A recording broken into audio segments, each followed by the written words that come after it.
গভীর অরণ্যের কোলে কালপাহাড়ের চূড়ায় এক প্রাচীন মন্দির মাথা উঁচু করে দাঁড়িয়েছিল। জনশ্রুতি ছিল সেই মন্দিরে দেবী কালীর সাক্ষাৎ পাওয়া যায়, তবে সেখানে পৌঁছানো ছিল দুঃসাধ্য। ঘন জঙ্গল, খাড়া পথ আর বন্য জন্তুদের ভয় সব মিলিয়ে কালপাহাড় এক রহস্যময় স্থান। তারানাথ তান্ত্রিক, যার নাম শুনলে গাঁয়ের লোকের মনে ভয়ের সঞ্চার হতো, সেই দুর্গম পাহাড়ের এক নির্জন গুহায় বাস করতেন। তার দীর্ঘ জটা, রুদ্রাক্ষের মালা এবং তীক্ষ্ণ দৃষ্টি তাকে এক রহস্যময় ব্যক্তিত্ব দান করেছিল। শোনা যেত তিনি নাকি ভবিষ্যৎ দেখতে পান এবং তার মন্ত্রবলে কঠিন রোগও সেরে যায়।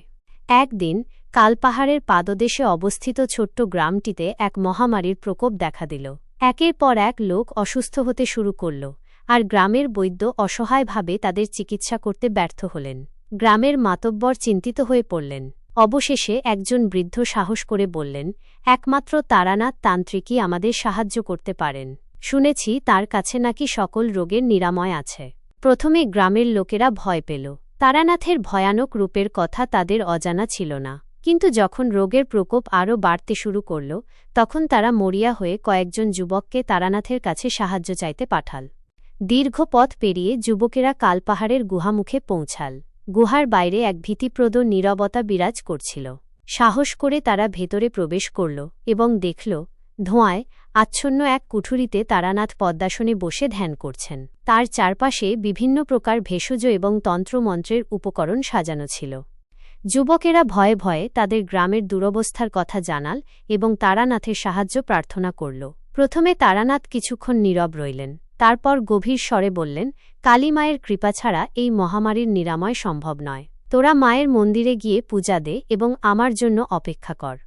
যুবকেরা কালপাহাড়ের চূড়ায় অবস্থিত মন্দিরের দিকে রওনা হল। পথ দুর্গম হলেও গ্রামের মানুষের জীবনের জন্য তারা কোনো কষ্টকেই গ্রাহ্য করল না। মন্দিরে পৌঁছে তারা ভক্তিভরে মায়ের পূজা দিল এবং গ্রামের মানুষের সুস্থতার জন্য প্রার্থনা করল। এদিকে তারানাথ তার গুহায় গভীর ধ্যানে মগ্ন হলেন। তিনি দেবীর মন্ত্র জপ করতে লাগলেন এবং মহামারীর কারণ অনুসন্ধানের চেষ্টা করলেন। কিছুক্ষণ পর তার মনে এক দিব্য জ্ঞান উদয় হল। তিনি জানতে পারলেন এক অভিশপ্ত আত্মার প্রভাবেই গ্রামে এই রোগ ছড়িয়েছে।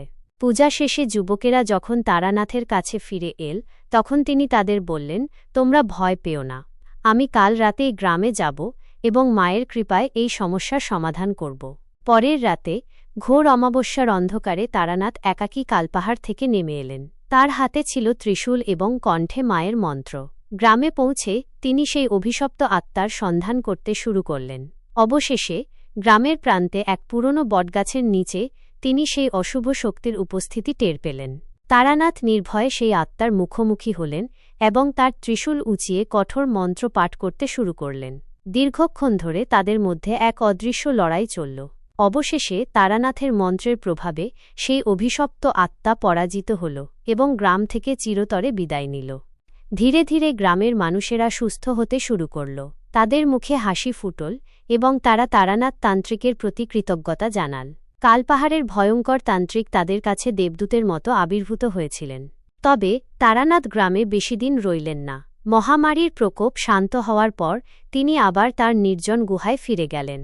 গ্রামের লোকেরা আজও সেই তান্ত্রিকের কথা শ্রদ্ধার সাথে স্মরণ করে, যিনি কালপাহাড়ের রহস্য ভেদ করে তাদের জীবন রক্ষা করেছিলেন। কালপাহাড় আজও রহস্যময়, তবে তারানাথ তান্ত্রিকের কল্যাণের গল্প আজও গাঁয়ের মানুষের মুখে মুখে ফেরে।